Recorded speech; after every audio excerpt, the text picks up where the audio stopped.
সবাই কেমন আছো? আমি আজকে অনেক দিন ভিডিও দিতে পারছি না, একটু কাজে ব্যস্ত ছিলাম। দেখো এখানে আমি কড়াই বসিয়ে দিয়েছি, কড়াইতে তেজপাতা দিয়েছি। আর এখানে আমি এখন দিয়ে দেব তোমার শুকনো লঙ্কা চিড়ে নিয়েছি, শুকনো লঙ্কা দিয়ে দেব। আর দেখো এখানে আমি নিয়েছি গোটা ধনে, অনেকটা দিয়েছি। একটা জিনিস তোমাদের সাথে শেয়ার করছি, ভালো লাগলে অবশ্যই কমেন্ট করবে। এবার আমি দিয়ে দেব এর মধ্যে পাঁচফোড়ন দিয়ে দেব। দেখো আমার মশলা কিন্তু অনেকটা ভাজা ভাজা হয়ে গেছে বন্ধুরা। এবার আমি কাঁচা লঙ্কা আর আদা বাটা এটা ঢেলে দেব। এদিকে হতে হতে এদিকে তোমার দেখাচ্ছি, এখানে গোটা ধনে আর এর মধ্যে জিরে দেব। এটা আমি দিয়ে একটা শুকনো মশলা তৈরি করব।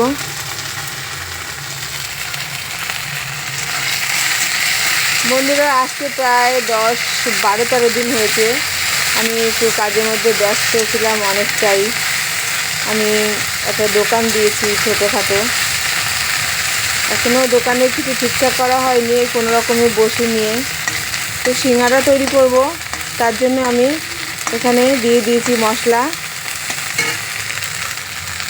মশলার মধ্যে এবার আমি দিয়ে দেব লবণ।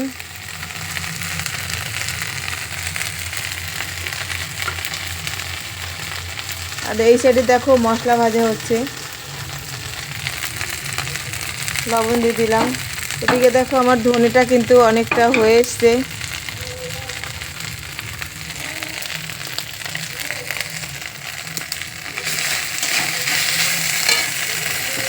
গোটা ধনের মধ্যে আমি একটু জিরে দিয়ে দেব, শুকনো খোলায় ভালো করে ভেজে নেব।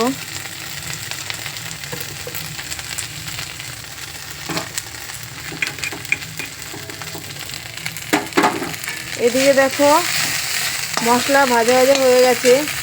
এবার আমি এই যে আলুটা কেটে নিয়েছি ছোটো ছোটো করে, আলুটা ঢেলে দিয়ে দেবো।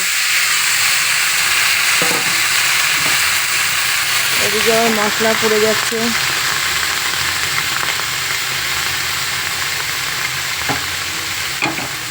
এবার আমি এটা নামিয়ে ফেলবো। আঁচের তাপে কিন্তু এটা পুরোটা কিন্তু হয়ে যাবে।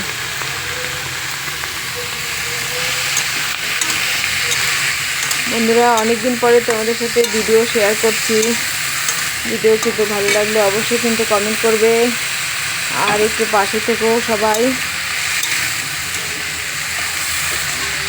এবার আমি ঢেকে দেব। দেখো বন্ধুরা আলুটা ভালো করে কষানো হয়ে গেছে, একটু সামান্য হলুদ দিয়েছি, এখনও আরও গলবে। ঢেকে ঢেকে এটা সিদ্ধটা করতে হবে। আর এখানে দেখো আমি জিরে ধনে আর নিয়েছি শুকনো লঙ্কা বেটে নিয়েছি, এটা আমি ওটা দিয়ে দেব।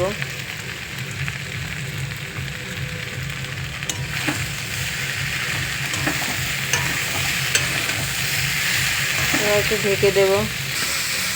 এখানে দেখো বন্ধুরা আমি ধনে আর জিরে ভাজা গুঁড়ো দিয়েছি, আর দিয়েছি মৌরি আর সামান্য চিনি দিয়েছি। হয়ে গেছে সিঙ্গারার ভেতরের পুর তৈরি হয়ে গেছে। বন্ধুরা তোমাদের সাথে ভিডিও শেয়ার করলাম, যদি ভালো লেগে থাকে অবশ্যই কিন্তু প্রথম থেকে শেষ অবধি দেখবে। সবাই খুব ভালো থাকবে।